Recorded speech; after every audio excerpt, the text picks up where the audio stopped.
Good afternoon, everyone. Whoops, sorry. My name is Ken Yalowitz. I'm the director of the Dickey Center for International Understanding. And as we were just speaking about 10 seconds ago, I want to thank you all for coming inside today. It's an absolutely gorgeous day. I wish we could have had this outdoors. We probably would have quadrupled the attendance, but so be it. But we're delighted to have you here. This is a very special event. We at the Dickey Center have been thinking about this for a long time, and also there was a demand for it. We've had a number of students who are involved in our individual groups and who come to Dickey Center activities who are very interested, and particularly women who are interested in careers in national security. So this was a panel that's been in the while for making, but one that we're really delighted, not just because of the subject matter, but as you'll soon see, because of the panelists who are, in one word, terrific. I can vouch for that personally. The reason, again, as I say, that we wanted to have this panel, it was basically twofold. We wanted to provide, general information about careers in security, how one arrives at such a career, what you need to do to, gain a position in the field, but also to provide some insight what it's like to be a woman in the field of national security, and which has traditionally been male-dominated. Obviously, we welcome all the males here as well, but that was one of the foci that we were interested in today. Ambassador Bohlen and I were both career Foreign Service officers and knew each other during the course of our careers. And she'll be speaking to this much more, but I just wanted to mention that when I came into the Foreign Service, and my wife Judy is here, when we came into the Foreign Service in 1966, it was a very different type of service. And let me give you a few examples of what I mean. When I was in my basic training course, it's now 40 years ago, there were a number of women who had been sworn into the Foreign Service and who were in the training course with us, who were Russian specialists. They had studied Russian language and they wanted to go to what was then the Soviet Union. And when they were informed during the course of our 8-week training course that single women would not be sent to any of the countries, behind the Iron Curtain because of security concerns, worries that they would be compromised, 2 or 3 of them simply resigned. But that was one example that I wanted to mention to you. In my ratings, as a Foreign Service officer, you're rated annually, and in my rating at that point, my spouse was also rated on how well she entertained and how well, she did talking to people. If you can imagine that, but this was just 40 years ago. And then a third thing that was very, very interesting.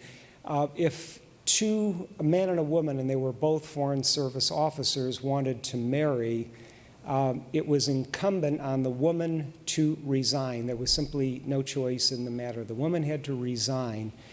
And I can tell you in all honesty, and I'm not just saying this because of the present company on this platform, but in many situations, the wrong person had to resign. I can tell you that in all honesty. Some of these things were changed over time. There were legal cases brought against the State Department for good reason in the early 1980s, caused a great deal of sort of, difficulties, internal difficulties in the State Department. But a lot of these prohibitions were ameliorated. A lot of these things on ratings were dropped. Promotions and job assignments for women, this issue was studied very carefully. And I think steps were made to improve the situation. And then, of course, this culminated with the nomination of Madeleine Albright as the first, female Secretary of State, and then, of course, now followed by Condoleezza Rice. But the question, that we raise and that I hope we will discuss today is, yes, at the very top, things have changed, and formally, things have changed. But how deep does it go? Is there still a glass ceiling? And then in addition to those questions, I've also asked the panelists to look at a series of other questions and basically to describe what types of positions in the field of national security that they've held. How did you get there? What was the pathway? Has being female ever been an issue in the kind of work that you do? And what advice might you offer students here interested in security careers? And again, both male and female. Our panel, as I said earlier, is exceptional in its quality. There are three speakers, and the first, I will introduce all three now, but I will also introduce them in the order in which they are speaking. I mentioned first Ambassador Avis Bohlen, a wonderful colleague from the State Department.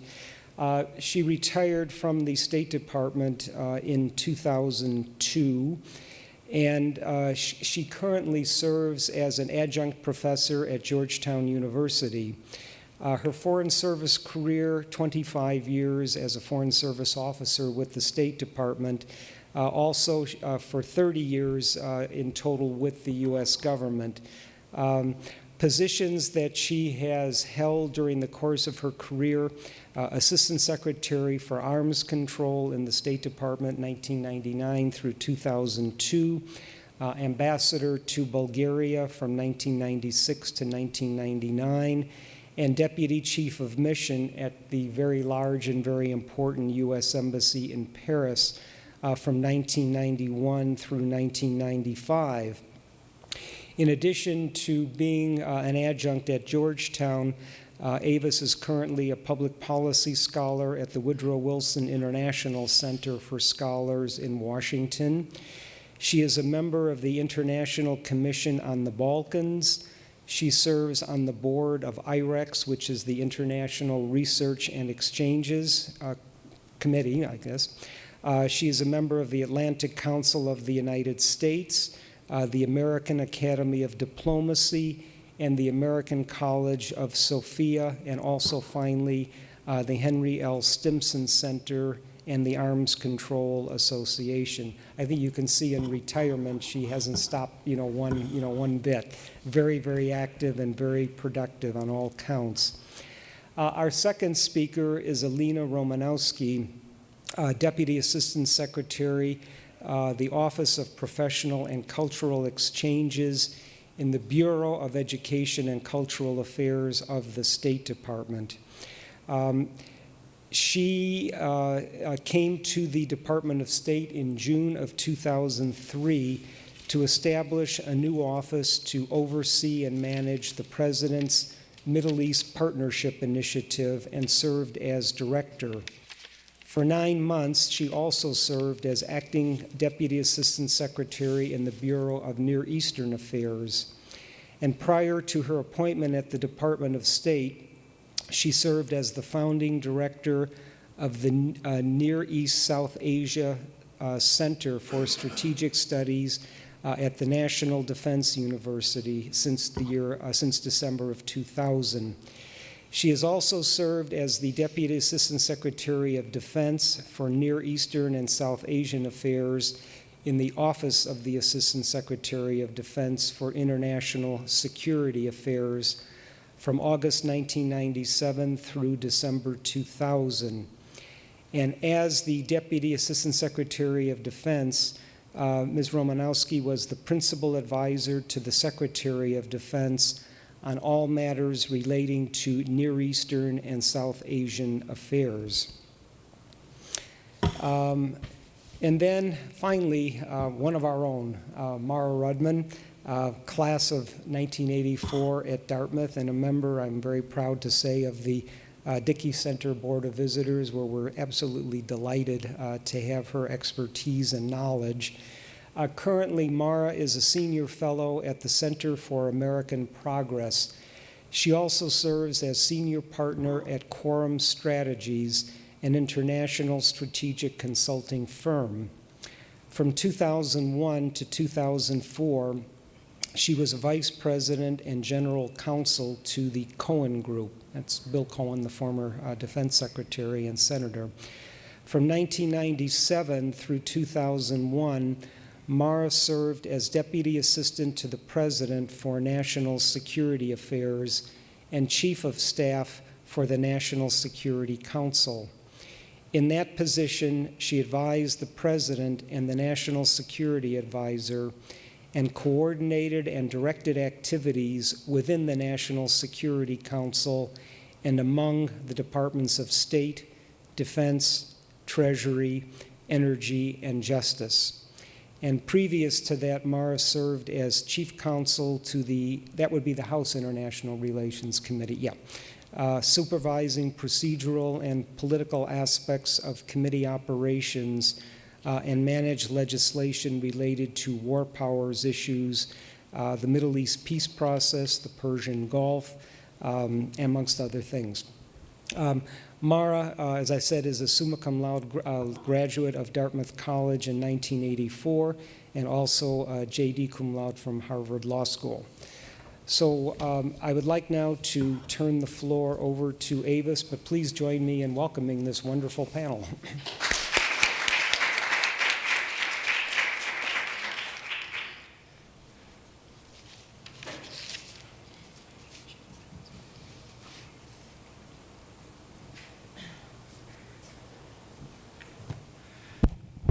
Well, Ken, thank you very much for your introduction and also for having invited us all here. I think it's the kind of occasion that, at least speaking for myself, it's always an issue that's good to talk about and to share one's experiences with the audience. And I certainly would agree that you all are to be commended for having come inside and to listen to all of us.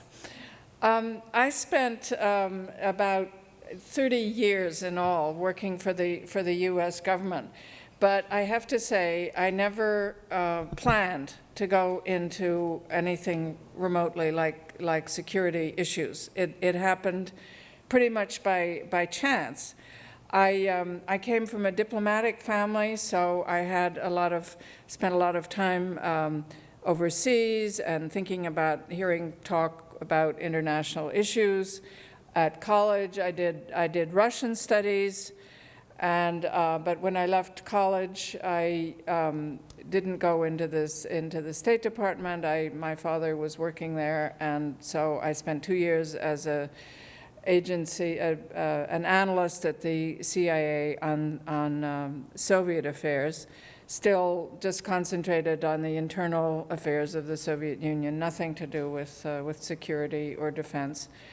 I then went off and went to graduate school and did various other things. Finally ended up back in Washington, where I was offered a job in the Arms Control and Disarmament Agency, which then existed, and the job was to review Soviet periodicals that dealt with defense and security and arms control issues. This was the period when a lot of attention was being paid to whether the Soviets thought they could fight and win a nuclear war, and the head of the Arms Control Agency was convinced that we were not getting all the information that we could. So purely because of my Russian language skill, I ended up in the Arms Control Agency. And I read these periodicals dutifully, but eventually I got pulled into to working on a negotiation that we were then having between NATO and the Warsaw Pact on reducing conventional forces in Europe, the MBFR talks, as they were called, mutual and balanced force reductions. And that was the beginning. And I found it very great fun and very interesting. But I can assure you, when I started out, I did not know an F-4 from an F-18. I knew nothing about this field. It was all sort of on-the-job training. Along the way, I made the rather startling discovery that arms control really was about politics. And I thought I'd rather do the politics directly rather than through the arms control. So I took advantage of a program that the State Department had just started to bring more women into the Foreign Service, more women and minorities. It was called the Mid-Level Entry Program. And the idea was that because of past discrimination, which Ken has described, that women and minorities would be given a leg up, and we would be allowed to come in, not at the bottom, but if we were at a mid-level already in some other part of the government, we would be able to come into to the mid-level of the State Department. And I think in its own bumbling way, the State Department was trying to make amends for past injustices, and did a pretty good job. And so that was the beginning of my 25-year Foreign Service career. My first job was working again in Soviet affairs. This was really my doorway into security issues. And there I was put in charge of the job that dealt with security issues and arms control. From there, I went on to a job in the NATO office, where, among other things, we were dealing with the deployment of the intermediate range nuclear forces in the mid-'80s. If you remember that, it was a very hot issue, very much discussion with our allies, very contentious with the Soviets and so on. A very exciting issue to be working on. And so suddenly, after these two jobs, I was being tagged as one of the foremost experts in the Foreign Service on security issues and arms control, and nobody could have been more surprised than I was. But anyway, I went on and had numerous other jobs in the Foreign Service, not all of them related to security issues, but many of them were. My whole career basically was spent in the field of European affairs, Soviet affairs, very much a Cold War framework, I think very different from what my two colleagues who will speak later have concentrated on. But those were the issues that were very central during the 80s after I had just entered into the service. I was really spent a lot of my career in Washington. I had several assignments overseas, but and many assignments with arms control delegations overseas, and a lot of travel back and forth. I went endlessly to Brussels. I could walk the streets of Brussels, I think, with my eyes closed. We dealt a lot with NATO. We dealt a lot with the Soviets. There were many arms control negotiations that I was involved in. So these were sort of the basic issues. I would have to say that I had many wonderful jobs. One of the most exciting, I was Deputy Assistant Secretary in the European Bureau when the Berlin Wall came down.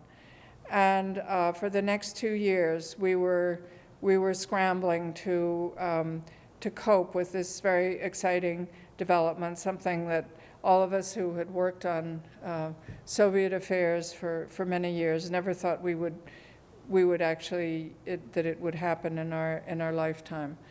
And this was a very exciting and wonderful period. And finally, the negotiation that I had begun my career with on conventional forces in Europe finally bore fruit. And we actually managed to conclude a treaty, which coincided, of course, with the withdrawal of Soviet forces from Eastern Europe, and really sort of nailed down their withdrawal, and also provided a mechanism through which they could gracefully retire from Eastern Europe. So what kind of, how does my career look looking back? I would have to say it was really, it was great fun. I dealt with wonderful with really exciting issues. These were the central issues of the period that I was working there. And what I especially enjoyed, and what I think was different from many of the jobs that other Foreign Service officers might have had, was that it brought you in contact with other parts of the U.S. government, in particular with the Pentagon. And we worked very closely with the uniformed military. That was always an enormous pleasure, very professional. I think shared our commitment to professionalism, and also with the civilians in the Pentagon.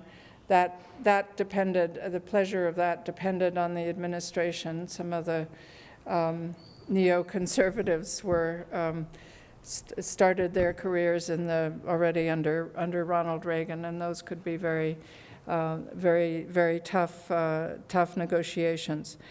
But really, it's been a very exciting career. I mean, the issues that I dealt with have pretty much passed from the scene with the end of the Cold War. We're into a different set of challenges and issues now. But it was great fun, and I don't regret a minute of it. What was it like being a woman in these years? Well, I have to say that as far as my own colleagues are concerned, I never felt any prejudice at all. I think if you could do the job, if you knew the issues, they were happy to accept you as a colleague. I was fortunate to have some wonderful mentors. One was an extraordinary woman who I think much more than my generation was really a pioneer and a role model for women in the Foreign Service, Roseanne Ridgway. She was, I think, one of the first to really rise on her own merits in an era when it was very, very tough. So we were very lucky to have her, but there were also several men who did a lot to help my career. And all in all, I found really the Foreign Service and what we call the interagency community a very supportive environment. And as I said, the State Department in its own way was really trying to encourage women, to increase the number of women in its ranks. Now, when it came to dealing with my colleagues overseas, it was not quite so easy. In those days, there were very few women in the diplomatic service generally, and in security issues in particular. And I remember, just a few vignettes. The first time I went to a meeting at the NATO headquarters in Brussels, where they have guards who stand at the outside of the door and check your passes and so on. And the guard said, "We don't allow secretaries in these meetings." So that was brought you back to earth. When I worked on the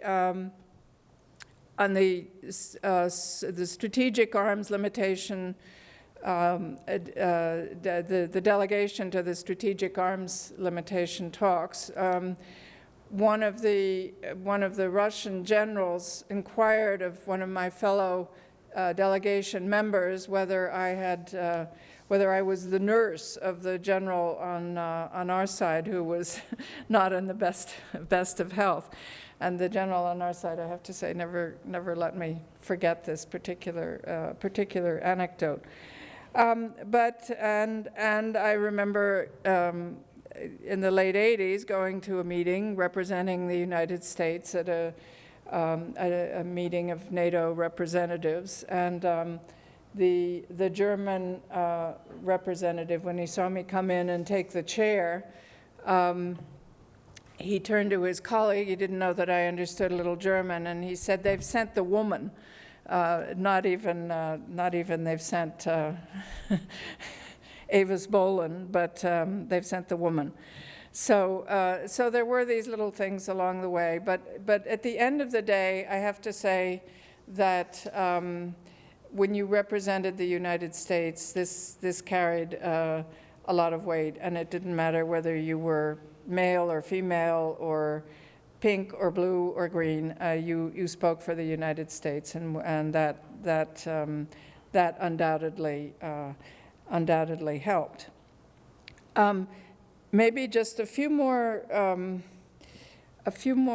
vignettes. I think during my time in the Foreign Service, I think this really changed, and I think more and more women started coming into the Foreign Service. I'm talking, as far as my own narrow slice of the government is concerned, more and more women started coming into the Foreign Service. Now they are 1/3 of all entering candidates. I think there are many. There were others in. A colleague from the Pentagon is sitting right in the third row here. So we began to be more numerous, and I think by the time I left, it was no longer regarded as in any way unusual, and I think women are today very well represented in all those fields. I just would maybe end with two vignettes about what it was sometimes like to be in a woman in these days. As Ken mentioned, at a certain point, the State Department began to worry about that, okay, they had women, they brought women in, that was good, but women were not being promoted, and there was a class action suit by women Foreign Service officers against the State Department, saying that they had been passed over for promotion and that there was discrimination. And sure enough,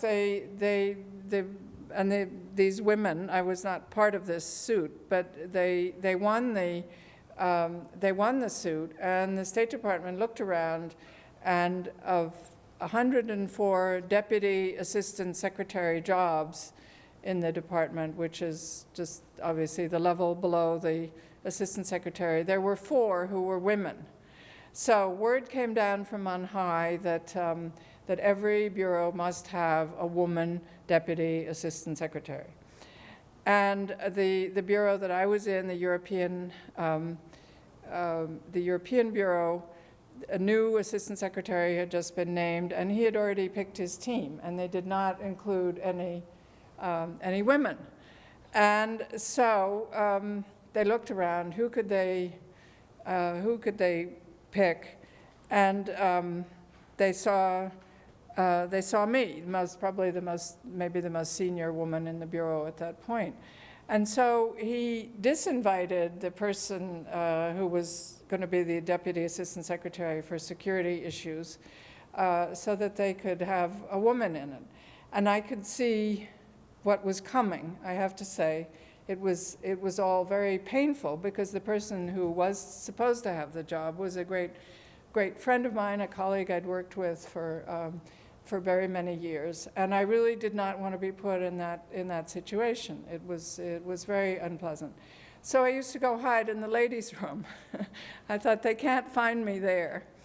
And I mean, obviously I couldn't do that forever, so I went to see my great friend Roz Ridgway and said, what should I do? I really don't like this. And she said, you really should take the job, because they're going to put a woman in that job, and the other colleague, Ray, is not going to get the job, and there's nothing you can do to get the job back for him. So you were the most qualified person. You should take it. And so I did, and I had a great time. But it was sort of, I think, indicative of some of the dilemmas that occurred. And then one final vignette. When I was after that job, I threw my hat into the ring for the number 2 job in Paris, and the ambassador at that time was very much a gentleman of the old school. This was under Bush 1. And he wasn't at all sure that he wanted a woman in that job. And even though I had the reputation of knowing a lot about France and being well qualified, and the State Department was very desperate to get a woman into what was called a Class 1 embassy in this job. The Class 1 embassies are the big Paris, London, Berlin, Rome, and so on. And he really had a problem with this because he'd grown up in a generation when women didn't do these jobs. And he said, well, when she entertains, who will sit at the opposite end of the table? And so this went back and forth, and the State Department said, you know, we can put you in there on a directed assignment. That means you just tell the ambassador that he has to take you. Normally an ambassador gets to choose his number 2. But we can put you in there on a directed assignment, and Ambassador Curley will just get used to it in time. And I said, no, I don't want to go in that way. I mean, either he chooses me or I go find some other job. Well, it had a happy ending, because in the end he decided that he would take the risk, and we got on extremely well. He discovered that it was not so terrible having a woman DCN, so that ended happily. And I just recount that because I think it would not be. This was 15 years ago. I think it would be already impossible to think of such a thing happening today, of even a political ambassador who's allowed a lot of leeway would not be able to say, I don't want a woman. So I think things have changed a lot.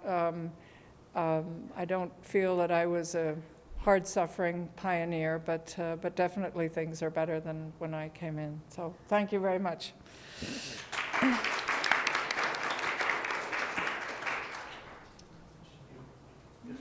Oh, yes, sorry, I wanted to just mention one of the, there were a lot of wonderful organizations and groups of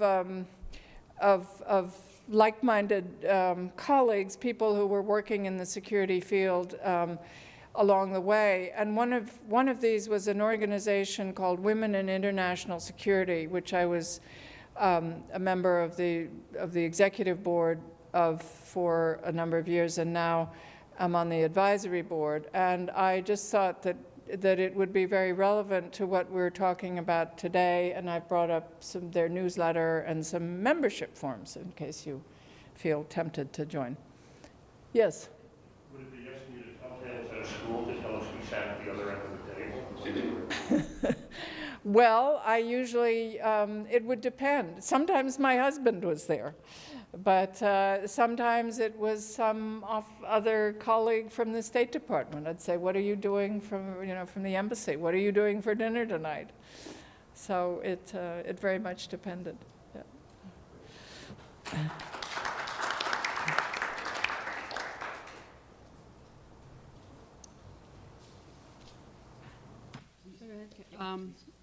Well, first of all, it's a pleasure for me to be here to talk to all of you about careers and experiences as a woman in national security. I think you have a very I'm going to try and put this into context for those of you who maybe have not spent a lot of time in Washington, but you have a very interesting representation of women in national security. Avis is basically from the Foreign Service, which is still very much a critical career path into national security and foreign policy career track in the federal government. I, on the other hand, and I'm going to talk about my resume in a slightly different way, I'm actually a career government employee who has moved around into three of the four key national security agencies. And if I can jump to Mara for a minute, Mara actually has a very interesting career in terms of coming in, both in terms of as a political appointee, but also working in national security areas in different ways.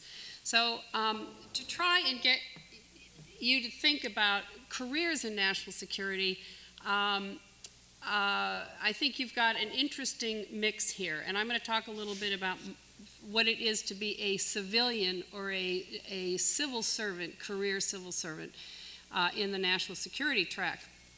I think the only other woman who you don't have on this panel, and it would be interesting to have on here, would be a female military officer who came in as a young officer and moved up to, colonel or flag officer rank, because they too have a story to tell that is a relatively recent story with many interesting challenges along the way, and some of which I can actually talk about in my experience 12 years at the Defense Department.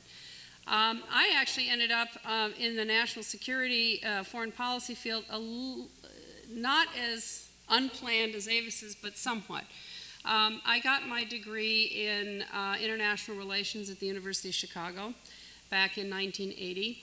And those of you who remember, 1980 was a really rough economic time in our country where there were no jobs and there was a hiring freeze in the federal government. The only entry point I could get in, and I knew that foreign policy at that time was really done in Washington, and by and large it is, but I'm going to talk a little bit about that later. University of Chicago had just allowed the recruiters from CIA back on campus after a very cold period after the Vietnam War, and a friend of mine dared me to come with her to put in an application. The long and short story is I got the job, she didn't. I had 2 weeks, literally 2 weeks after I got my degree, to move to Washington and get a job, and I started very cleverly, as all of the career development officers tell you, negotiate for a better salary. The agency at the other end said, there are 10 other people on the list we'd like to offer. You have to tell us yes or no right now.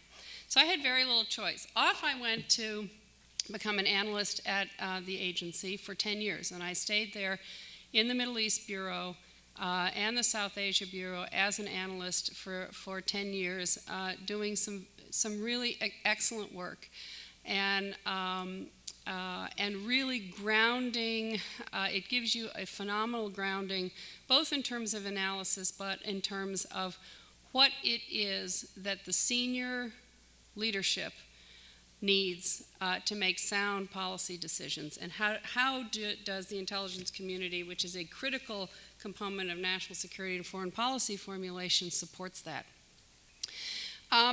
After about 10 years, I thought, well, it's great to be an analyst. I love, predicting, the fall of the Saudi monarchy, the next king of Morocco, and, the next economic trends. And basically, I was a political analyst.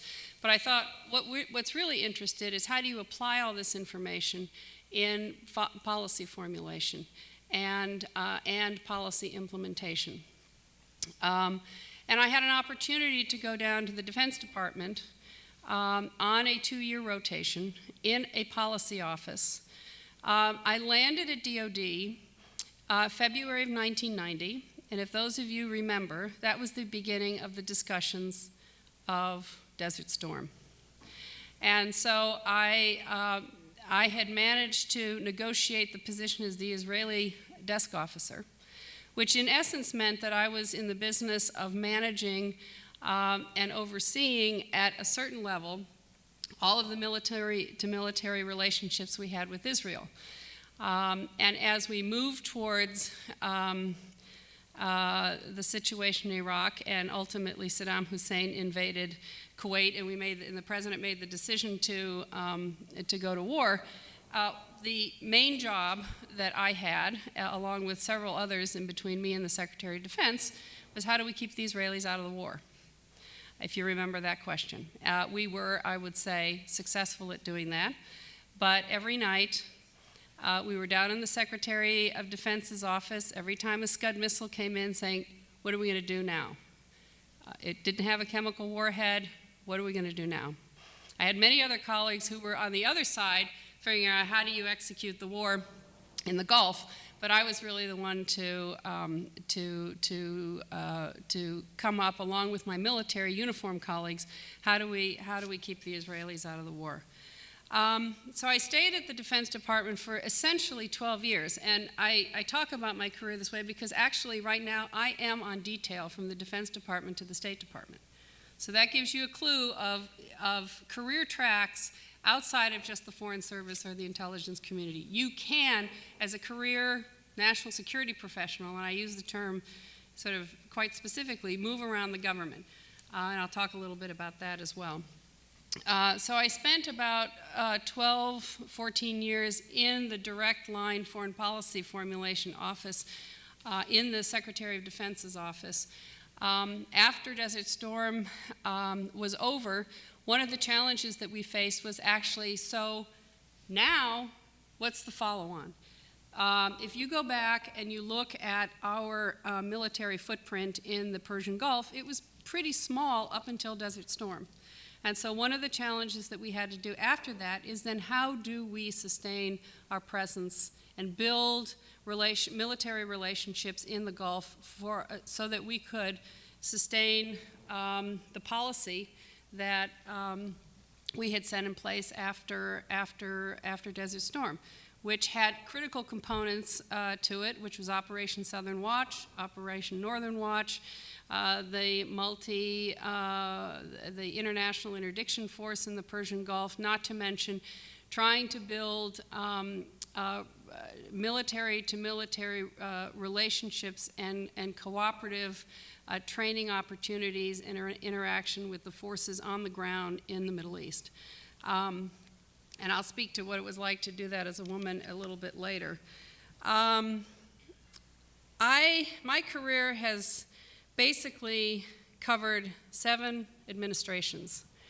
And one of these days when I retire, which is not too long from now, maybe, I might write a book that would say how to survive 7, 10 administrations and still have a career at the end of the day. And still have a lot of integrity. Right. My switch now to the State Department is an interesting one because what I started to do after my Deputy Assistant Secretary of Defense job was to begin to actually do startups in the federal government. It's very unusual to have startup institutions. The NISA Center, which Ken talked to you about a little bit, was a startup. It was the last of the Department of Defense's Regional Studies Center, and it was the toughest one to set up because it was, guess what, for the Near East and the South Asia region, where it basically focused on bringing professionals, national security professionals in governments together and included Israelis. And so that was, how do you start that up, not only from the conceptual idea, but going to the Hill to get the budget, but also then at the end of the day, hiring people, establishing the curriculum, going out and actually getting other governments interested in sending their senior people to participate in the mission of the center. When I had finished that, I was back on my way to the Pentagon and got a call from the State Department who, throughout my career, one of the things you do is do a lot of interagency work, as Avis said, and so you get to be known both positively and negatively in your profession. And they called, and they needed a startup. The Middle East Partnership Initiative that President Bush announced in 2002 was essentially a new way of engaging U.S. government funds and policy and programs on democracy in the Middle East that hadn't been done before. And it was not only setting the objectives, the mission, the funding streams, but also the strategy for how do we do that in the Middle East. So they brought me over to set that up in the Near East South Asia Bureau. And most recently, in August, I was asked by both Karen Hughes and Dina Powell to come over to the Education and Cultural Affairs Bureau, again, to do work on public diplomacy. And those of you who have been reading the press know that that is a big component of our national security strategy. So that is sort of my career in a sort of a practical sense. How I got here, I have no idea. I have no idea. If you ask me, did I plan to do this from the beginning, the answer is no. I sort of generally liked foreign policy issues. I love international cultures. I love traveling. I did not know anything about an F-16 when I went over to the Pentagon, but I knew where to get the answers, and that's the most important thing to do, is know where to get your answers for questions. what I guess I leave you on that point is you don't have to have your career planned out from the beginning. The most important thing is to really look for the opportunities that will grow your career and use your talents. Let me talk a little bit again about what I see as some changes and trends in national security profession that I think is probably much more relevant to you than they were either when Avis started or when I started as career public servants in the federal government. I think, first of all, when I started, it was very much an entry-level position. You started in the Foreign Service. You started as a GS 8 or 7 in the federal government in these institutions, and you worked your way through the ranks. That still happens, but it's very difficult to get jobs. And those of you who cruise the USA.gov job site or whatever it's called, you'll see that there are jobs out there. It's tough to navigate that website. They're out there, but they are they don't come up very often. So it is very difficult to get into the government at the entry level. There was also, when I started, very little interaction with the private sector and the academic community and NGOs and think tanks and outside commissions and the public involvement in helping to shape and interact with the federal government on national security issues and programs. I would say that in the mid-1980s, there was a major shift by those in the national security field to actually reach out to the academic community. The academic community was much more receptive to having a dialogue with not only the intelligence community, but with national security fields. You have now many more think tanks that are out there contributing to the literature and to the analysis and to the policy recommendations in the field. You have non-governmental agencies and institutions that are actually in the business exactly to help support and implement the programs that come out of foreign policy decisions. USAID is a large organization that does that, but there are many other. There's a whole industry out there that is very involved in supporting and also, as a result, shaping national security issues. Institutes like the National Democratic NDI, National Democratic Institute, and the International Republican Institute, two major institutions that do a lot of democracy work for us all over the world. They are a very important voice in feedback and in helping shape how our policies are formulated.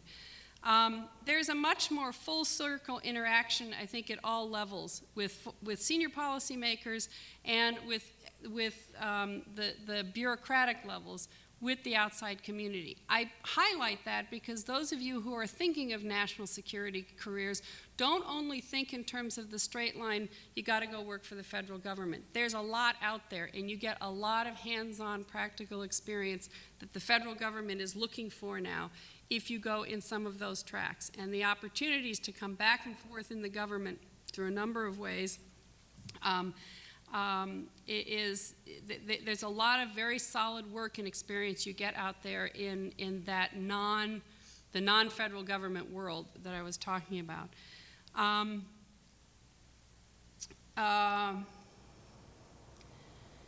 There's also a lot more cross-disciplinary issues and problems that require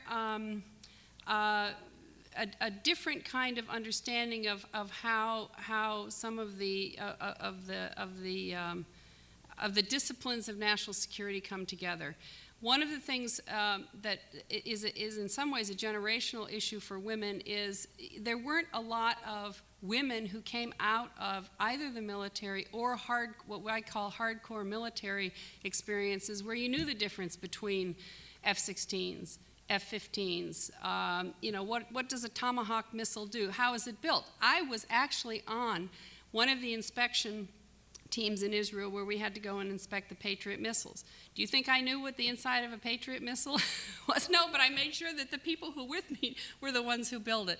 So a lot of this was on-the-job training, but there are a lot of people now, you folks who are here at the university level and graduate school, you are getting that experience because it has become part of your curriculum or it's become part of your experience. And so just being the political analyst or an economic expert, those disciplines now are really merging and cross-cutting. And so that allows you to actually be able to be much more mobile within the national security, security profession. There's a very big emphasis on public diplomacy, as you know, and on what we call sort of nation building, reconstruction efforts, development work, across all of the national security agencies. So people who are in the intelligence community, who are in the State Department, and who are in USAID, they're all coming together and need to bring their collective expertise. And each agency is looking for people who have that kind of expertise to hire and to promote.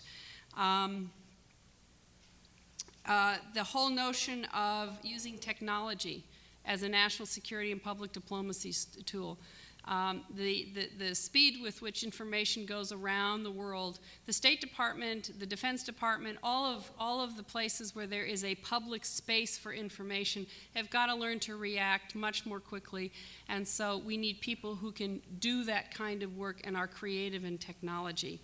And as I said earlier, the NGO community is becoming a very integral part of the national security foreign policy profession as well. So what does it mean for the kind of skill sets that you kind of have to develop along the way? Because I am very much in the business of hiring young, new talent.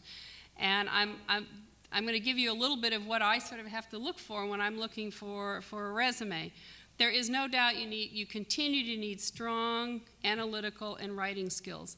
And the writing skills are no longer, can you write a 50-page paper? Nobody has time to read a 50-page paper.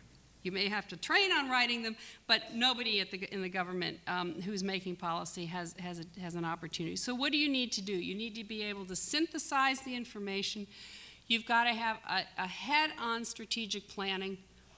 You've got to be able to figure out what are the options, what are the implications for certain decisions, and you've got to be able to put it clearly down in concise presentations, and most of the time you only have one page. So the biggest challenge that you have when you come out of graduate school or the university is how do you get all this great information, which is extremely valuable for background, how do you get it on one page? And it's try that one day. It takes a little bit of work. Again, leadership skills, I can't tell you how important they are.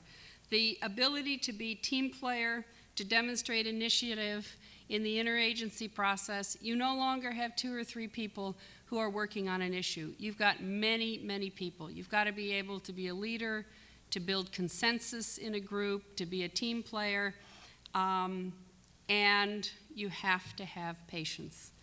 The bureaucracy of the federal government is still alive and well and kicking, and all of the stories about how difficult it can be to work issues can all be it's very true. But they are, that you can get over them, but that's where your leadership skills, your interpersonal skills really work. You also really do still need some sort of solid substance expert. Doesn't matter really what it is, it's whatever you're interested in, but you still need to come with some solid, good study in certain areas. And frankly, you do need some practical experience. We're looking more and more and more for practical experience, and some of that, as I said, you can get in other parts of the national security industry that I was talking about. An important component of that when you come to the table in that is you've got to be able to understand U.S. national security interests in our policy. That's what we work off. We start with what is in the, in America's national security interest. And how do we achieve that, and how do we go about doing that? That's a very important component. So it's not only knowing what's China all about, what is the Middle East all about, it's what's America all about, and Mara can talk a little bit more about that. Language proficiency. Let me talk a little bit about that. Language has always, I think, been an important part of it, but let me tell you exactly how it's becoming more important. The Foreign Service does a fabulous job of training their Foreign Service officers in languages. And Avis, you didn't say how many languages you learned through your career, but I suppose several, many. Yeah. And they train you to a certain proficiency. But the proficiency of the language we are looking for now, particularly with the emphasis on public diplomacy, is how do you get out there and speak to people, to publics in their language?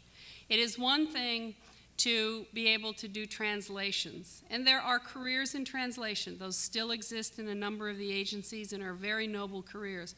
But if you are combining your national security career objectives with language, your language proficiency, the level at which we are seeking is where people can actually sit here like I am and speak to Chinese the way I'm speaking to you. And that takes a really, really, that's tough. And that takes a while to learn. And one of the ways in which, at least, I think we've recognized how important language is now for many, many reasons, both because it's a national security imperative, but because I think it is a much more global world, is when President Bush and Secretary Rice announced in January the National Security Language Initiative. It's a $114 million initiative that is designed essentially to promote the ability of Americans to learn critical languages starting from the K through 16 grades. And that means in high schools, in junior, in elementary schools, how do we get Americans to learn critical languages? And they're Arabic, Farsi, Chinese, Korean, Turkish, Urdu, Hindi, and Russian, and I think a few others. But that really very much is and it's hoping that by the time people come into these professions, they will have really be very conversant in the languages. It is not a determining factor for a job in national security, but it is very much a differentiating factor on languages. So those of you who can combine your languages with certain areas of expertise and develop a very sophisticated working vocabulary, that's the direction everybody's going in. Let me see. Let me just talk also a little bit, just to answer the question about what it's been like as a woman. At the Defense Department, where when I started back in 1990, there were very few women who had the national security credentials that the men had. They hadn't spent a lot of time in the arms control world. They hadn't spent a lot of time in the military. You didn't have that many women, and also you didn't have that many women working in the military industry, in that part of our industry. So there weren't all that many women, and I was among the very few who actually started, again, like Avis, on-the-job training, learning all of the military stuff. I happened to go through the Pentagon during the years of Tailhook. For those of you who remember Tailhook, the Navy scandal about military officers who found themselves in indelicate positions in Las Vegas, and through the whole era of sexual harassment. I did, as a manager, have to go through the office and tell my male colleagues that they had to take down their girly magazines and their girly calendars from their cubicles because they were offensive to the workplace. I had to make sure I was as one of the few senior women who had been promoted, I did sit on career panels to ensure that questions like, well, I don't know if I want a woman in this job, were not part of the discussion of the panel, and that the panel concentrated on the qualities and the qualifications of all the candidates who were being reviewed.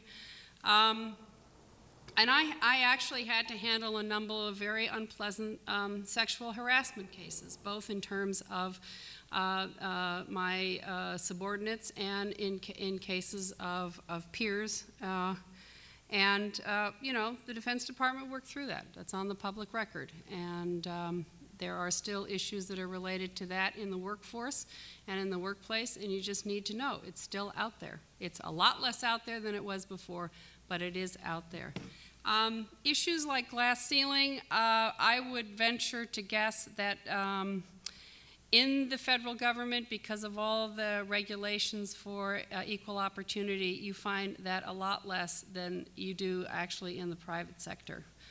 It's a gross statement, but I do think that we police ourselves a lot better in that regard and are doing a lot better on it, and have mechanisms in place to address that in very transparent and open ways. As a woman working not only in the foreign environment but also in the Arab world, I have to say that by and large, I probably had more problem convincing my American colleagues that I could work there than I had to convince my foreign interlocutors there that I was qualified for the position. Avis made some very important points about that issue, which is, A, you represent the United States government, so whether they like it or not, they have to listen to you, and they do have to respect. Probably the most important piece of that is, of course, how do you establish your credentials? And that is by competency. That's the bottom line. You bring authority, you bring competency, you bring expertise, and you bring seriousness to the job. I was the first woman who ever walked into the Saudi Naval Headquarters. I was traveling with the Deputy Secretary of Defense, and we walked through on his meetings, and there was this huge flurry of activity and people running in front of me, and he's wondering what's going on, I'm wondering on, and then there's the parting of the ways, nobody gets in their way. When we came back out, he said, got into the motorcade, he said, Alina, what was all that about? I said, well, I understand that they were about to not allow me to go into the headquarters in the meeting with you, sir. He said, well, I would have told them, forget it, and turned around and walked out, which was a very nice thing for your boss to tell you. But you know, there were moments like that where you just keep on going, and they got over it at the moment. I would enter discussions with the Saudi military, and as the main interlocutor, I would look across the table, and my Saudi counterpart would not look at me in the eye because culturally he could not. Didn't shake my hand, which was okay. But you learn to adapt to the culture. We had a very good negotiation, very successful negotiation. Whether he looked at me in the eye, it would have been a nice gesture from our standpoint culturally, but that was not something that was critical to the negotiation. The Saudis always asked me to wear an abaya. Our military officers, on the other hand, didn't have to do that. But as a civilian, they always ask me to wear an abaya, and the State Department has a regulation that we will not be wearing abayas in formal discussions and negotiations. I was always properly attired. I didn't go in with, you know, short sleeves and short skirts, et cetera. I mean, you have to be sensitive. All those things, though, are all manageable. As it comes right down to it, it's, again, competency and qualifications. So there's a lot out there for your careers, and I hope to see you guys out there at some point. Flying, thanks. Thanks. Well, I guess it's appropriate that I bring up the finish here, and I'll try to make sure to leave some time here for questions also, because we'd love to hear what you have to say and what you have to ask.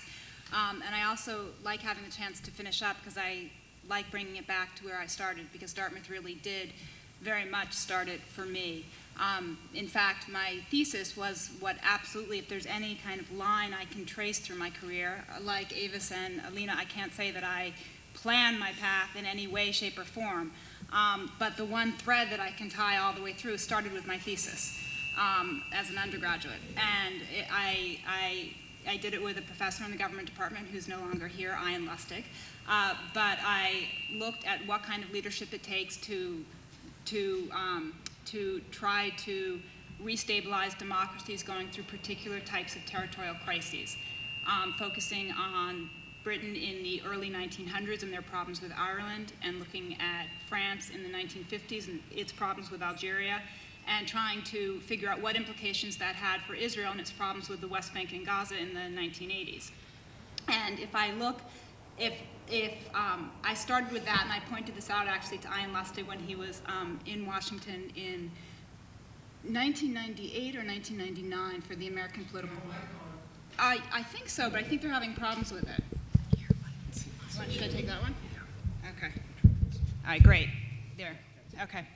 I pointed out to Ian Lustig and his family when they actually came to the White House for a tour in 1999 when he was there for an APSA convention that every single job I had had since my thesis here was in one way or another linked to that thesis. I think he thought that was mostly good news, except that he wasn't so happy that my trip to Algeria was somehow linked to the thesis, because he didn't really want to take responsibility for my having traveled to Algeria for actually election monitoring for NDI in 1997, I think. But I started actually both working on an undergraduate thesis here, and also in my senior year I worked on Senior Symposium. I don't know if they still have that. But at that time, we focused on U.S. policy towards Central America.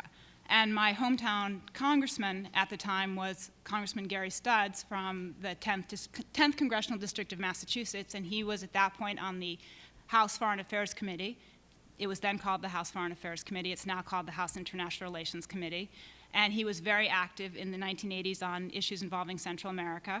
And so I called, again, my hometown congressman's office to get help and advice on how to plan Senior Symposium, and worked very closely with that office as well as other offices on Capitol Hill. And again, this is the same time that I was working on research for my senior thesis. And so through the course of my senior year, I started realizing that I probably was very interested in, certainly in international issues. I knew that throughout the course of my undergraduate career. I was interested in foreign policy and security issues, and the role of, actually, from my thesis, the role of military leadership, frankly, in the interaction of military leadership in restoring democracies that were in crisis over territorial issues. And I also recognized that I was increasingly interested in the space where politics and policy and process interacted on international issues. I think I only much later in my career came to realize that every job I have is exactly in that space. And I can hear Alina smiling because we've worked together in exactly that overlapping space for some years now. So I graduated from Dartmouth, and after taking a very short-term internship, I ended up working actually for my hometown congressman, and which indirectly came out of my knowing that office for the Senior Symposium work, and worked for him for 3 years.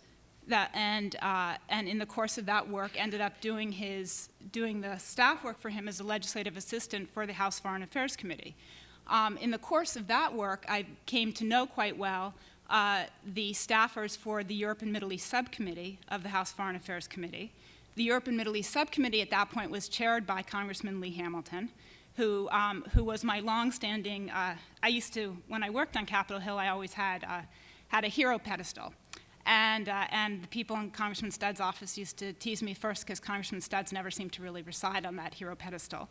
And also because no one actually lasted on the hero pedestal for very long other than Lee Hamilton, who, when I used to interview people for internships in our office, and also when I used to give informational interviews for folks who were job hunting on Capitol Hill, and kind of quiz them on what members of Congress they respected and in which ways, I would tell them you could never go wrong when you were interviewing on the Hill and people asked you who you most respected. Didn't matter which party, if you were in terms of partisan issues, Lee Hamilton, always a safe answer. And that was back in 1986. Left the Hill. I actually, before I left the Hill completely, I knew I was applying to law school. I actually, when I thought I was leaving Washington completely, and in fact had told Congressman Studs when I was leaving to go to law school, and he has reminded me of it since, that I told him I was leaving to go to law school because I thought it was time to get serious about my life.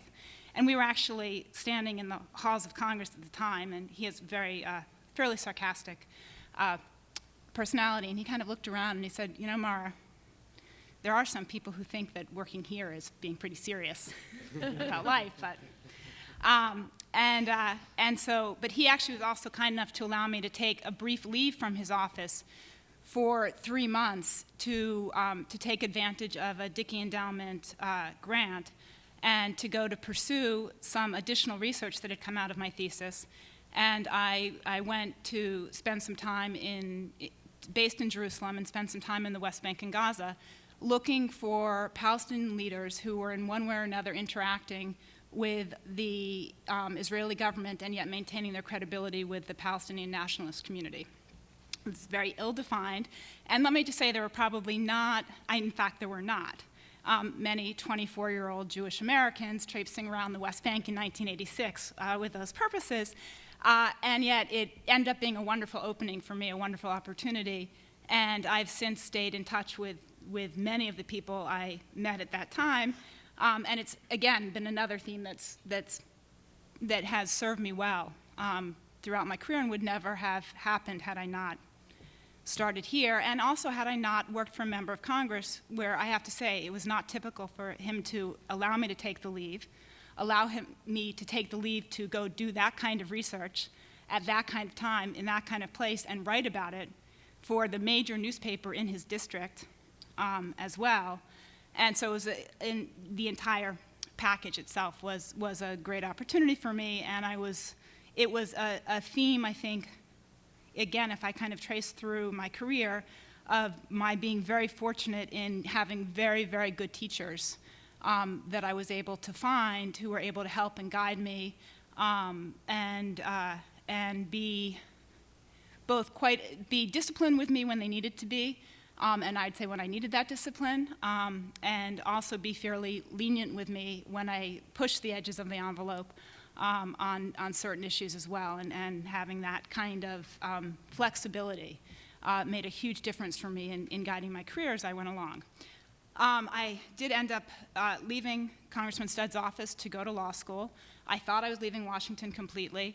I stayed in touch with the staffers on Congressman Hamilton's subcommittee, the Europe and Middle East subcommittee, because at law school, where I took the most hardcore curriculum, the most hardcore mainstream curriculum that I could imagine taking, because I thought it was very important that, first, I knew I needed to earn back my tremendously expensive law school education. I had loans that were at the hilt, and I had huge loans for my undergraduate education as well, despite the heavy scholarship assistance I had at Dartmouth, but I knew I had a big financial burden, and I was very conscious in going to a law school whose name would serve me internationally, but where I could also pay back the money. So I took, and I also knew that I was always going to be interested in things that were seen probably by the world as somewhat softer or less traditional. So my calculation was I always needed to take the coursework and be able to prove myself in the areas that were as traditional and as mainstream as possible. And I could always, on my own, learn the things that I might be more inclined to learn. So I never took human rights courses, for example. And frankly, also, those courses at Harvard Law School were not particularly well taught. And my guess is that's still the case today. I don't know that for a fact, but the one course I took in that area by a professor who is still there was not among their stellar courses. I did, though, write for the Human Rights Journal, and it was, again, a startup journal when I was there, and there was a great enticement to working on a startup project, particularly at a law school that can be as establishment as Harvard is, and to work on something that you're creating fresh there was great. And that journal was also very exciting for me because they had a foreign policy section, which they've since done away with, unfortunately. But the section on U.S. foreign policy gave me the opportunity, again, to go back to what I loved and to be in touch with the people who I felt that I learned a lot from and could continue to learn from. And so I was back in touch with Lee Hamilton's staff and with others on Capitol Hill to help in researching and editing the section. And I also went during my second year of law school for a January term back to Jerusalem to do some research and for my third year paper on the use of administrative detention law, Israel's use of administrative detention law as it applied to both Palestinians and actually Israeli Jews at that point within Jerusalem, because it was a unique application of the law. So I could both have an interest, what was for me an interesting topic for law school, but also have an opportunity to apply the things I was interested in terms of foreign policy.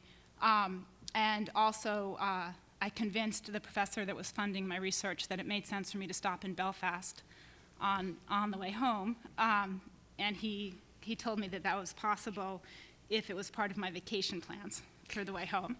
And it was also the only time the professor's ever given me funding with the condition that I had to call him collect once a week to let him know I was okay. I was there during the beginning of the first Intifada in 1987, 88, I think. So I was there for that January session, and again was able to go back and work with one lawyer who I had met during my first trip, who still remains a very close friend, and that was many years ago. Came back to law school, finished up, became the editor-in-chief of the Human Rights Journal for my third year, and did public defender's work, again, not planning to go back to Washington. I ended up clerking for a federal judge in Miami. I clerked in Miami because I was sold on it by one of my great sources in Jerusalem, who had also clerked for this judge in Miami and convinced me that Miami was the city in the United States most like Jerusalem and Belfast. And I'm sure I got the clerkship, and in fact, the judge admitted to me that, he had to interview a potential clerk who wrote to him and I actually wrote this in my cover letter to the judge, that I wanted to clerk in Miami because Philip Warburg had recommended it and because it was the city that was most like Jerusalem and Belfast. And I think, truthfully, he thought the world of Philip, this former clerk, but he also said that he had to meet somebody who was going to compare Miami to Jerusalem and Belfast and then say that was a reason to want to clerk there on top of it. So, and I can make the analogy later for people on why it's the case, because it actually was very similar. And for me, it was a way to have, again, a traditional clerkship, but in a way that made it more interesting to me in the comparative government, foreign policy context. After my clerkship year, I returned to Washington, and I was making a decision then between the honors program at the Civil Rights section of the Justice Department, but it was in the first Bush administration, or a large private law firm, Hogan and Hartson. And again, this was though my first decision that was completely outside of the international realm. I think my thought process at that point was I was leaving foreign policy behind, at least to pay back my legal debts, and maybe for an extended period of time. I ended up going to the law firm instead. I got what I thought was the best deal I was going to get from a private law firm. They were doing education desegregation work, and on the right side of that issue as far as I was concerned. And I got a commitment to work just in that section, and again, for the person who had created that, who's now a judge on the DC Circuit, a guy named David Tatel, and I thought he would be a tremendous person to work for, and I'd learn a lot working for him. I went to Hogan and Hartson. I was there for a couple of years when I got a call, somewhat out of the blue, definitely out of the blue, from the person who had been the chief of staff for Lee Hamilton at the Europe and Middle East Subcommittee. And he called and started describing, now Lee Hamilton had been rumored to be taking over the chairmanship of the full committee because the person who had been the chairman was not going to be running again, Dante Fasel. And so Mike was going through that they were looking for a chief counsel, and I started taking notes thinking, maybe he's going to be asking me about this guy's looking for an assistant, and so I should be paying attention. And so I'm taking notes, and Mike, who can be a little bit of an awkward speaker sometime, there's all these pauses in the conversation, and he gets to the end, and he says, "So are you interested?" And I thought I must have missed a couple sentences here. I'm sure I did. But I'm going to look really awkward if I say interested in what. But I thought he can't.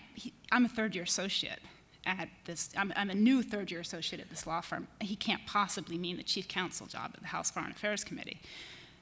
But I thought, okay, I'm just going to pretend that I know what he's talking about and say yes, I'm interested.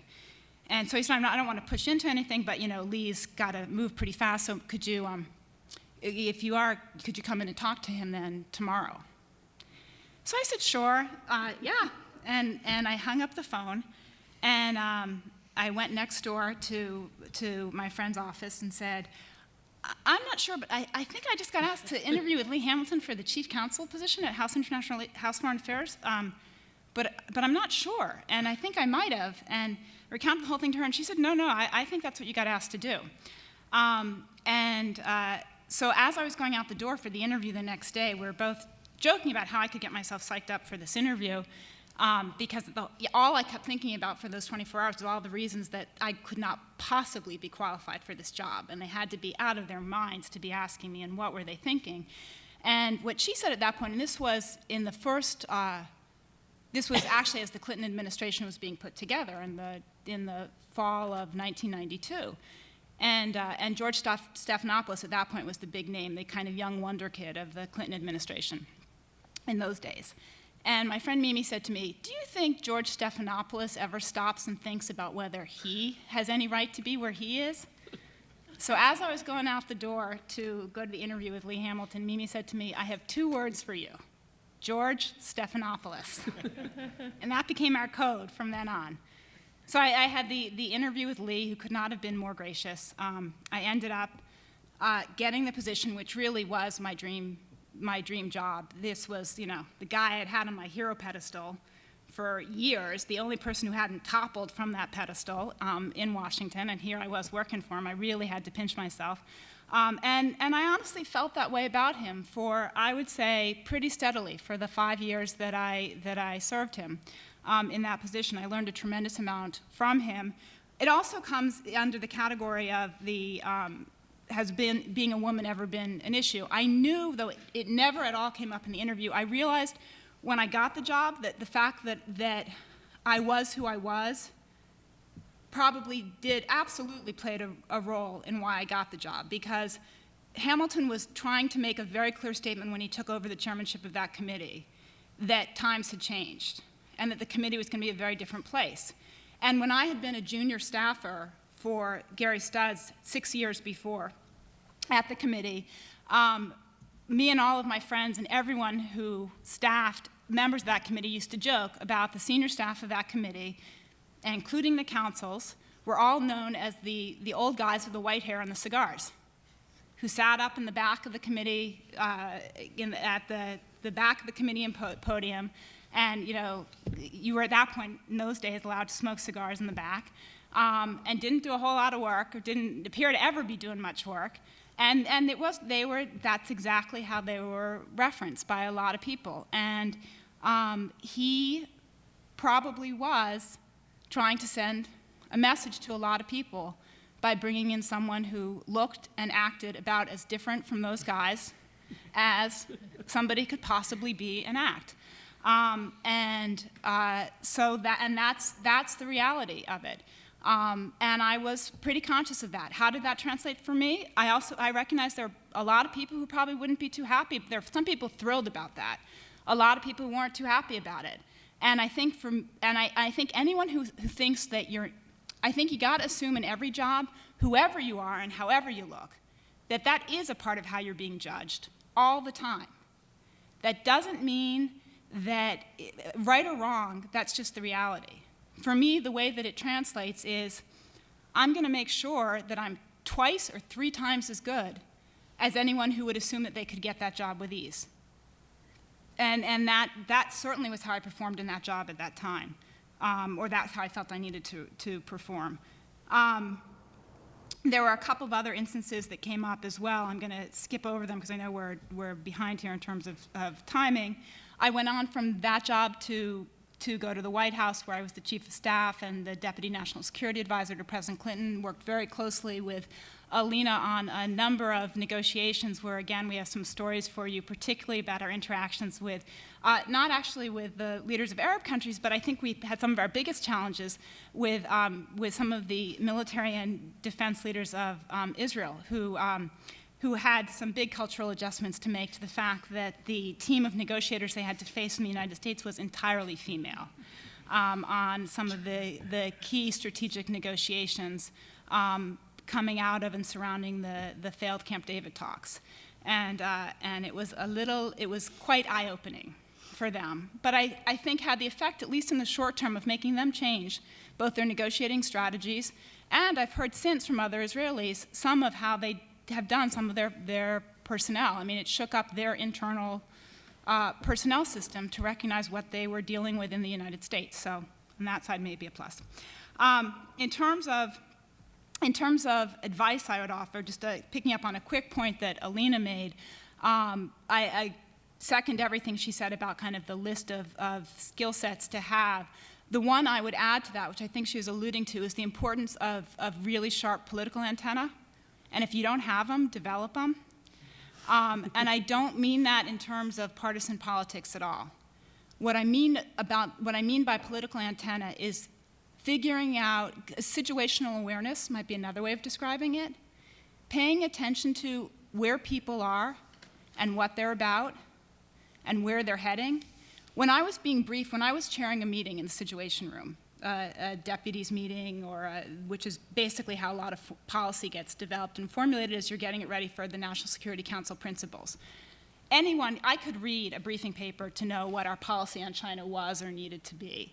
What was most valuable to me in preparation going into a meeting was to know where defense was and why they were there, and how we were going to move them and state to the same place given where we knew the president wanted to come out, and how much a problem Treasury was going to be and why, and what was affecting where they were, and where our two key problems were on Capitol Hill, and how we were going to deal with those problems.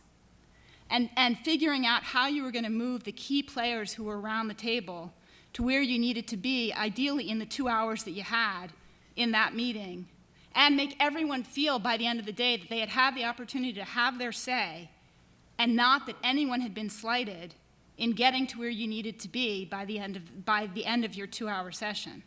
And people who could sit with me and help me figure out how we were going to do that in the 20 minutes we had in the pre-brief session before we walked into the meeting, and who had the kind of political antenna to be able to do the legwork to figure that out ahead of time, those are the kinds of skills that were going to be most valuable to me.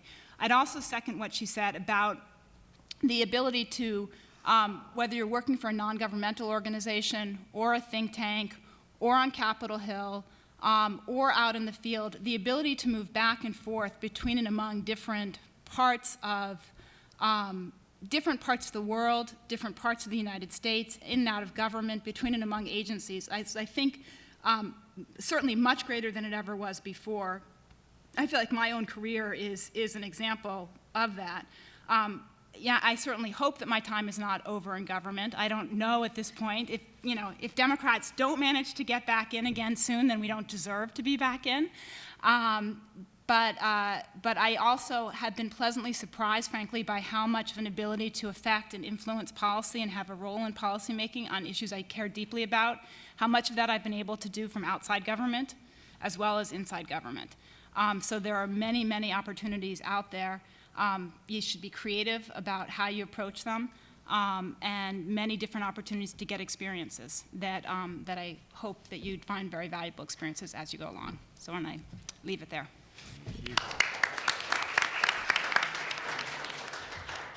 I think you'll all agree that three very outstanding individuals here, all with very, very compelling careers and very compelling and very significant achievements, We do have about 15 minutes or so for questions, and please raise your hand, particularly the students. That's what we'll go for first. So any student, please.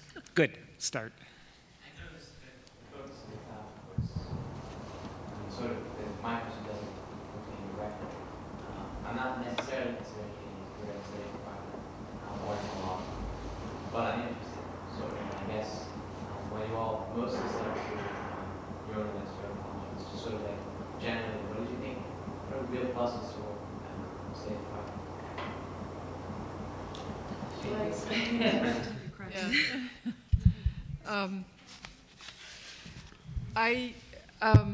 I think the State Department is still the institution above all that deals with the conduct of relations between the United States and other countries. And I think this is where the political relationship especially is handled. I think the issues that you deal with in that context are still fascinating. I mean, that's what kept us all going. I always say to beginning Foreign Service officers, the work is fascinating. If you don't like a job, you get to change it after 3 or 4 years. And the system is lousy. I mean, it's really not you know, any business would go out of business if it were run the way the State Department is. But the work is fascinating, I think now more than ever.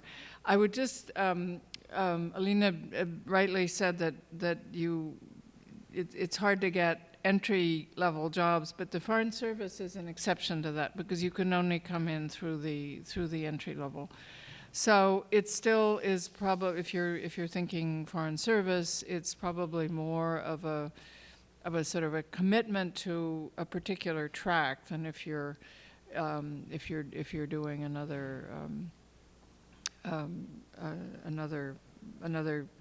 going through the civil service. I also think that I would have to say that the State Department's influence rises and falls depending on who's running it. I think right now Lena can speak more to that than me, but with Condoleezza Rice, who has the ear of the president, which her predecessor did not always, it's in a more powerful position. Questions? Oh, Alina, I'm sorry. I was just going to say a little bit more on State Department. I think Avis raises a very critical point in terms of your career track, which is the State Department is predominantly an institution for Foreign Service officers. And that is a track where you will have primarily an overseas career, particularly in your early years. And it's you don't have to stay forever, but I mean, it is a specific career track. So if you're interested in living overseas and in working in embassies, that is really where you're going to do that mostly. There are at least few other institutions where there's more of that going on now than there were before, but largely, but I will say that the role of the civil service in in the State Department is changing slightly because people are staffing new positions overseas as civil service. It's not a guaranteed way to do it. But if you're struggling between, do I want to live the rest of my life overseas, or at least the first 15 or 20 years of my life overseas versus, back here in the United States,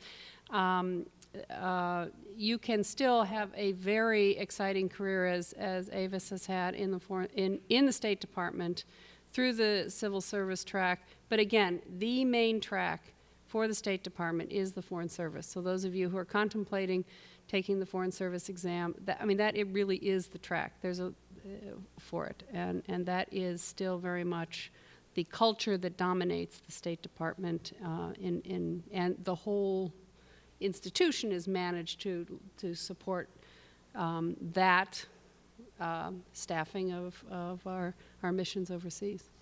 I would just say that you do spend more of your career overseas in the early years, perhaps, than you do later. But But there's always an effort to have a balance. You're not supposed to do more than 2 tours overseas and then you come back to Washington. So it is a mix, but it gets to be much more complicated when you have a family and they get to high school and so on. This is hard for people to go overseas sometimes. Questions? Thank you. Meredith, did you have a question? Oh, it's okay, but we can go ahead. Others may be interested in the question. Please, go ahead. Well, you began on a career track within the department, so very much the career as a head department or career state appointed person. How do you jump from that career track to a political appointee track? Is this about political antenna that you're using rather, or sort of, the other sort of political antenna that you're using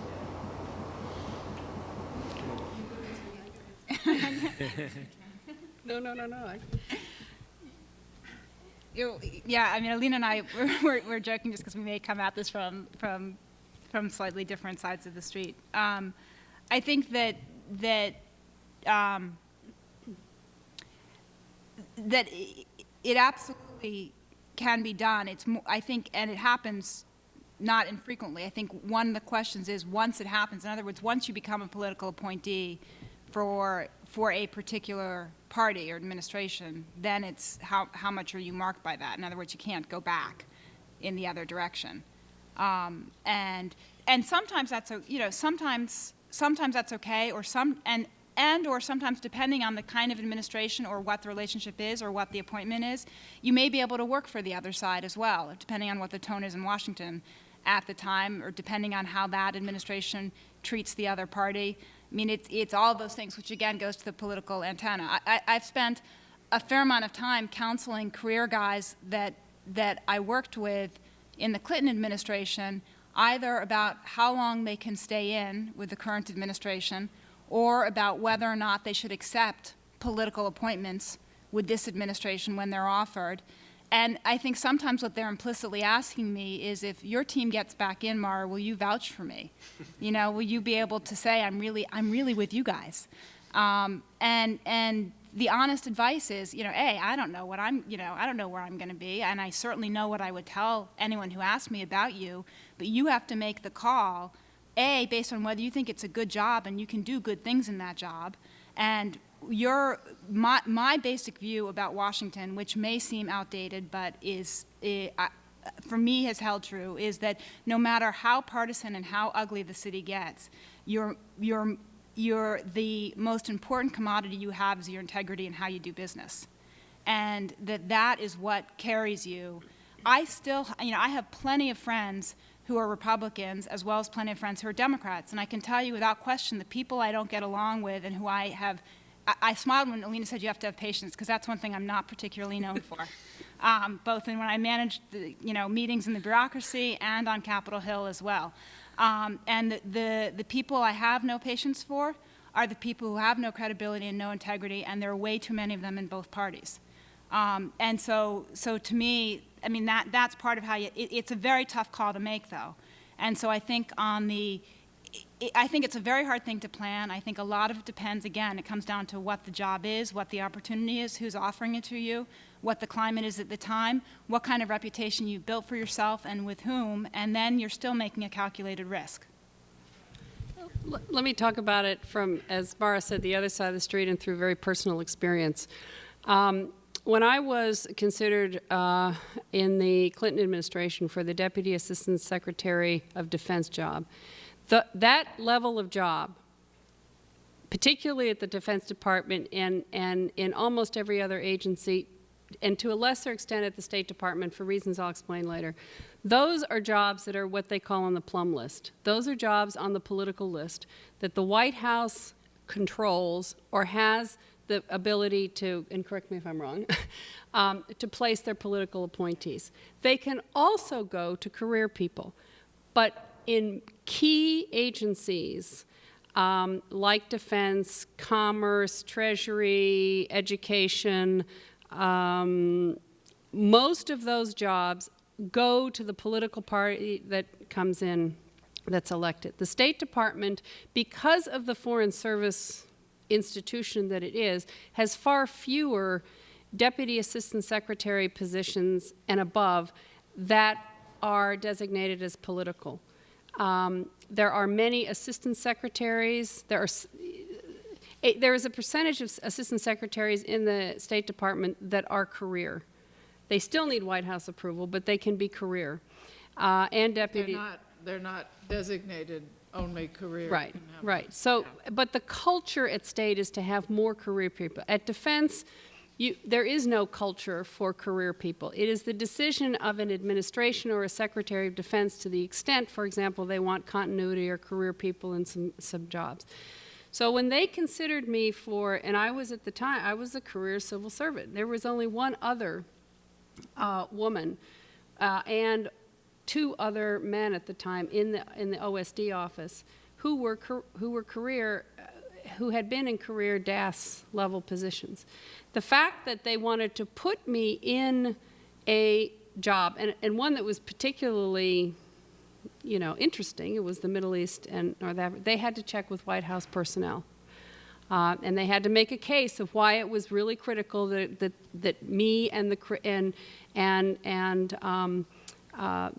why they wanted me in that job and continuity and who knows whatever else goes on in those discussions.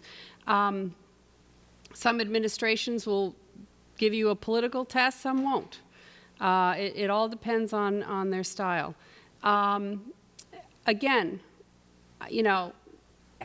I am not a political appointee at the State Department in my DAS job in the Cultural Exchange Bureau. I would say, to sort of sharpen the discussion, is when Mara talks about political antenna and situational awareness, as you get more senior in the federal government, your ability to be able to demonstrate that you are a solid public servant that serves, and that's what we do. We serve, the taxpayer, the President of the United States, and our ability to bring our expertise, to bring continuity, to bring creative, imaginative things to the administration that is in power is an important piece of what they're looking for. How they distribute that, how they use it, is very much a decision of every administration, and to the extent they do it. But your ability to bring a professionalism to these jobs and to these positions is what puts people like myself in the career, in the civil service career track, in some of these positions. And you have, it's serendipity. It's about your reputation. I don't know, I don't know how really, literally, other than to say, I give people my best advice based on what I've been doing for 25 years. And when they say we're going in this direction, my ability to implement and get the job done, it's legal, there's integrity, all those things, and be good custodians of the federal tax dollars, et cetera, is an important component of what we do. And that's what we do as career civil servants.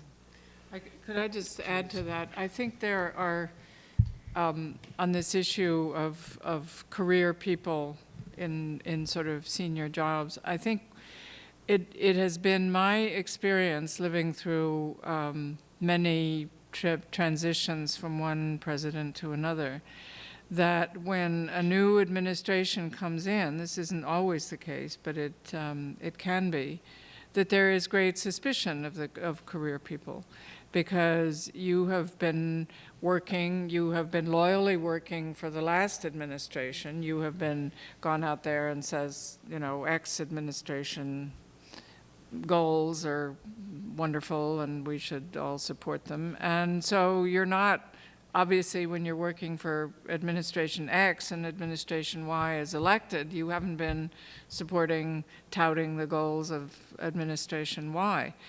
And I think for at least at the beginning of many administrations, this is seen as a black mark against the career people, that you can never bring the same fervor to a job that somebody who has come in with a new administration has.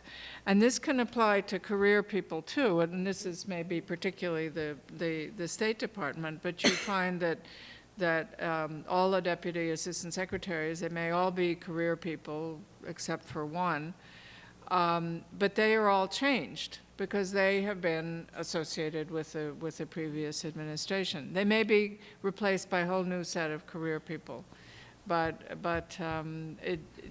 I think it's very hard at that level, at the deputy assistant secretary level, to just keep the old team. And so you may have career people, but there'll be different career people.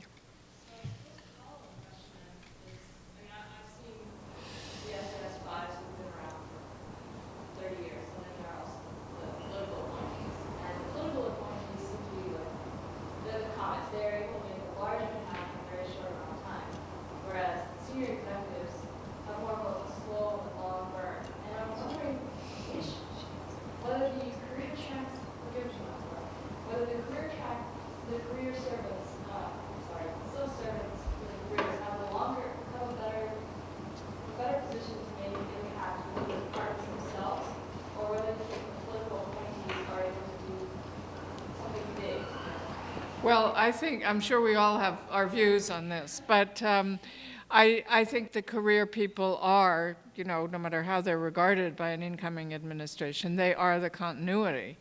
And I think it is pretty much an invariable rule that however the career people are regarded at the beginning of an administration, by the end, the political appointees have understood that they must work with the career people. They must use the expertise of the career people. They've probably found their own set of career people that they want to work with.